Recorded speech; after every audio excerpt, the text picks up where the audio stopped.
Bonjour et bienvenue dans le journal de l'emploi. Vous êtes de plus en plus nombreux à être tentés par la création de votre propre activité, création de votre entreprise, TPE, start-up. Aujourd'hui, la meilleure solution pour avoir le plus de renseignements, c'est d'aller sur des salons. Mais aujourd'hui, vous allez découvrir un salon qui vient à vous. C'est un salon online, le salon SME Online. Pour en parler avec nous, Marie-Pierre Doré, bonjour. Bonjour Jérôme. Vous êtes cofondatrice du salon SME Online. En deux mots, c'est la 3e édition. Comment ça fonctionne? C'est les 20 et 21 mars prochains, c'est ça? Tout à fait. En fait, c'est le salon virtuel pour les entrepreneurs. Nous avons créé il y a 20 ans le salon SME, le salon SME Paris, qui a lieu donc chaque année. Et nous avons créé depuis 2 ans ce salon SME Online. C'est un salon auquel on ne se rend non pas en métro ou en voiture, on s'y rend avec un PC, une tablette ou un smartphone. C'est un salon qui vient chez vous. Alors, qu'est-ce qu'on y trouve sur ce salon? Il y a des exposants? Comment ça fonctionne? Exactement comme un salon physique. Vous avez effectivement des halls d'exposition, donc on s'inscrit. Comme sur un salon physique, on reçoit son code d'accès.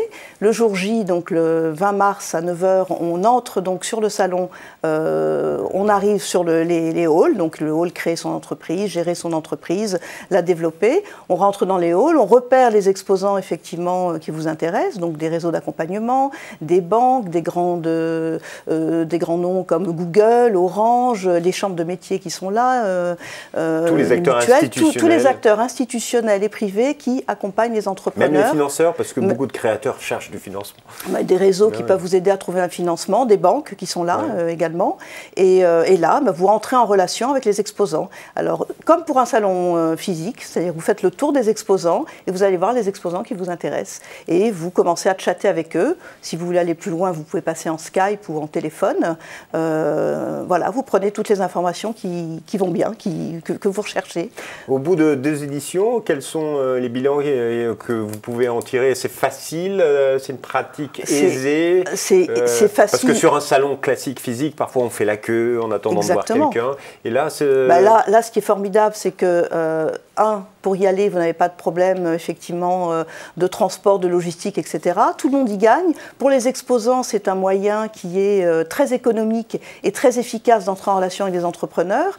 C'est pas du tout contraignant pour les conseillers qui sont là, puisqu'ils sont à leur poste de travail, derrière leur écran, et qu'ils sont alertés par un petit pop-up dès lors qu'un visiteur veut les contacter. Ils rentrent en relation et ensuite ils reprennent leur travail. Et pour les visiteurs, c'est hyper facile. Et ce qui est formidable, c'est que c'est une plateforme qui concentre tous les acteurs. Ils n'ont pas besoin d'aller naviguer d'un site à l'autre. Sur la même plateforme, ils ont tous les acteurs qui les intéressent. Et en plus, ils ont un programme de conférences, de webinaires pendant 2 jours. Exactement comme sur un salon physique.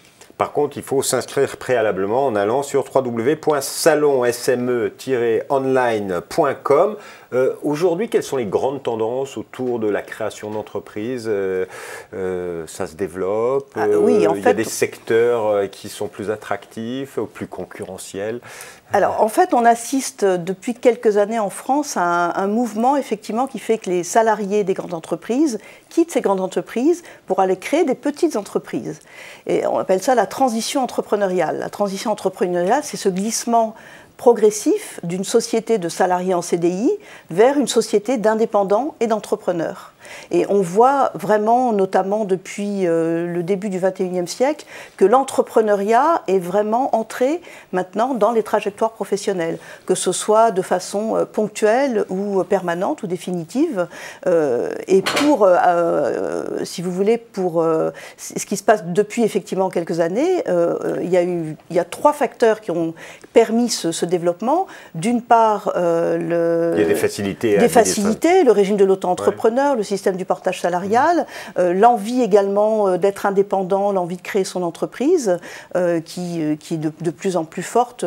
Et donc il faut accompagner cette envie, ce besoin. Est-ce qu'il y a quand même des points sur lesquels il faut attirer ceux qui sont intéressés par la création? Est-ce qu'il faut être encore prudent? Il faut faire attention? Il faut bien penser. Non, ce qui est formidable, c'est qu'avec le régime de l'auto-entrepreneur ou le portage salarial, on peut créer avec une certaine sécurité. Le portage salarial, c'est vraiment un mi-chemin entre entre le salariat et l'indépendance.